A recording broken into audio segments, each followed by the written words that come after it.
zone.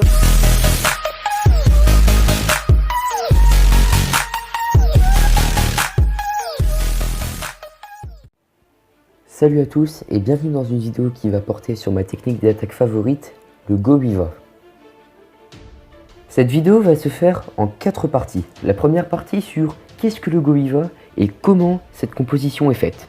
La deuxième partie, ce sera de la théorie. Du coup, je vais vous apprendre à savoir comment poser vos troupes. La troisième partie, quand on parle de théorie, bien sûr, il faut la pratique. Donc, je vais commenter des gameplays et vous les expliquer. Et dans la quatrième partie, on va faire un petit bilan et expliquer comment utiliser cette composition sur quel type de village. Et dans quel cas, comme par exemple le rush, la guerre ou le farm. Donc, tout d'abord, je vais vous résumer ce qu'est le Go Viva. Donc, le Go Viva, c'est la contraction de Golem, Wizard et Valkyrie. Donc, Golem pour le Golem, Wizard pour le sorcier, parce que Wizard veut dire sorcier en anglais, et Valkyrie pour la Valkyrie. Après, pour en venir au fait, c'est une composition qui est faite principalement plutôt pour faire du 2 étoiles sur des HDV 8 et 9, voire 10.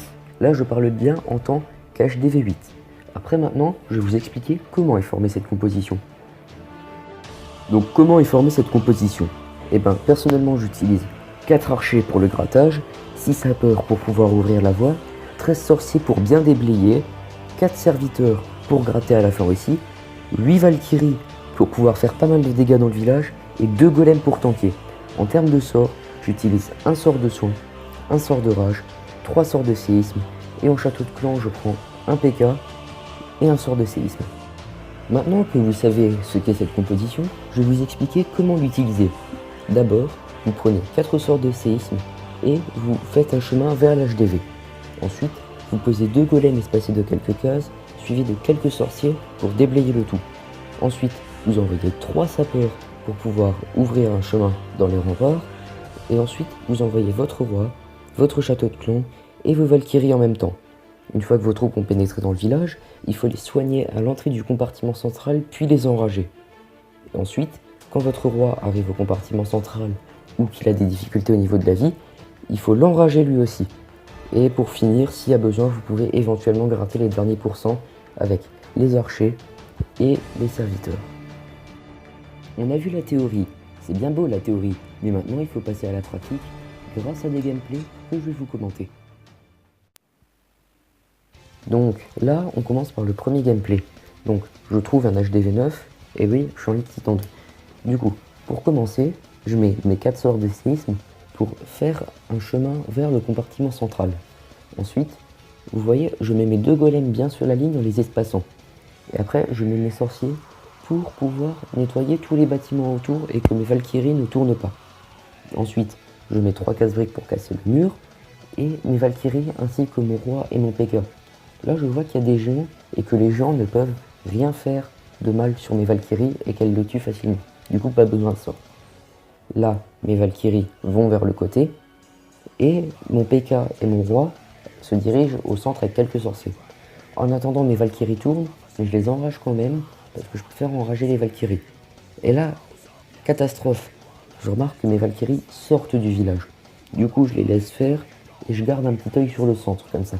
Et je me dis, tant qu'à faire, je pourrais toujours surveiller les Valkyries en bas. Ce que je fais d'ailleurs. Là, on voit que mon roi a été enragé et que mes Valkyries ont été soignées. Et là, on remarque que l'attaque avance bien et que les troupes ont beaucoup progressé dans le village. Et là, je me dis, il y a d'énormes chances que je perfecte.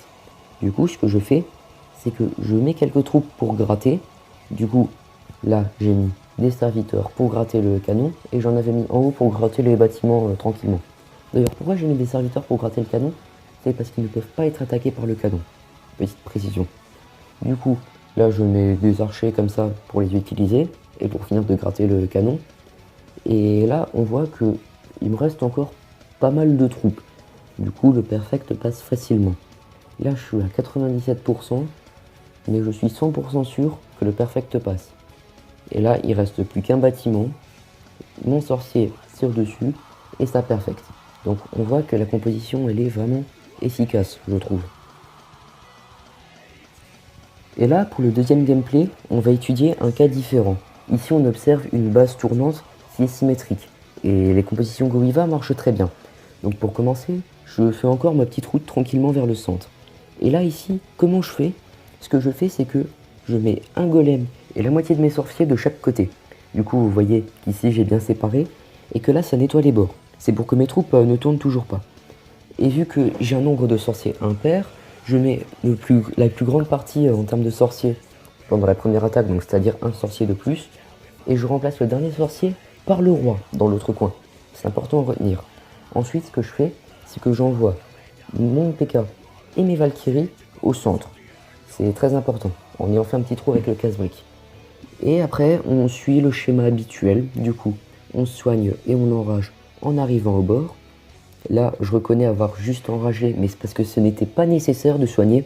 C'est bien important de préciser, ne soignez jamais si c'est pas nécessaire, et soignez quand c'est nécessaire. Voilà. On m'appelle Captain Obvious, mais voilà, c'est toujours mieux que l'OVNI. Donc là, je remarque qu'il faut que je soigne mes Valkyries, parce que pas mal de défenses peuvent taper dessus d'ici. Donc, on voit que le bas a été gratté par le P.K. et quelques Valkyries. Et là, vu que mes troupes de grattage sont toujours pas utiles, eh ben je vais encore les gâcher. Je sais, c'est mal de gâcher comme ça, mais voilà. Du coup, on constate que là, je reprends encore le coin, et que cette compo est vraiment efficace en tant qu'HDV8. Hein. Bref, au lieu de dire des conneries, on va plutôt reprendre le gameplay. Donc là, on voit que mes Valkyries sont protégées par le golem, et donc elles prennent très peu de dégâts, et qu'elles peuvent gratter tranquillement les autres bâtiments. Là, je me dis, il reste plus beaucoup de troupes, et j'étais pas sûr que le perfect puisse passer. Mais, en voyant que les défenses étaient en train de focus le P.K. et qu'il reste un golem, je me suis dit, il y a peut-être un petit peu de chance quand même. Et dans ce cas-là, elle est vraiment efficace cette composition. En même temps, ça fait un peu plus d'un an que j'utilise. Et là, mon P.K. a presque plus de vie, et les défenses lui tapent dessus. Et après, je remarque que c'est sur le golem que ça tape. Donc, que je peux vraiment prendre les derniers bâtiments tranquillement. Donc, on peut voir qu'en attaquant plusieurs designs différents, on peut quand même obtenir un perfect. Bon, là, c'est 2 vidéos sur HDV9, parce qu'à mon niveau, je peux plus trouver d'HDV8. Et j'avais la flemme aussi de record d'autres gameplay. Et donc, pour commencer cette conclusion, on peut tirer les avantages et les inconvénients de cette composition. Déjà, elle est très puissante, elle est très simple à utiliser et elle permet de monter extrêmement haut en trophée. Par exemple, j'ai pu monter Titan 1 en étant HDV8 avec. Mais après, elle a des inconvénients, comme tout, elle n'est pas parfaite. Elle est par exemple très longue à former, 31 minutes et 36 secondes pour un prix de 118 700 élixirs et 1928 élixirs noirs. Et surtout, son pire défaut, c'est sa sensibilité au château de clan en full ballon qui font vraiment des ravages dessus. Et on peut facilement fail des attaques. Pour moi, c'est plutôt une composition de rush. Pourquoi pas une composition de guerre? Parce que c'est une composition qui est plutôt faite pour avoir le 2 étoiles, pour être sûr de ne pas fail. Quand on est en guerre, on essaie plutôt d'avoir les 3 étoiles. Donc c'est fortement déconseillé d'en faire en guerre. Et bien sûr, on va pas utiliser cette compo en farm parce qu'elle est très longue à former et beaucoup trop chère pour être rentable.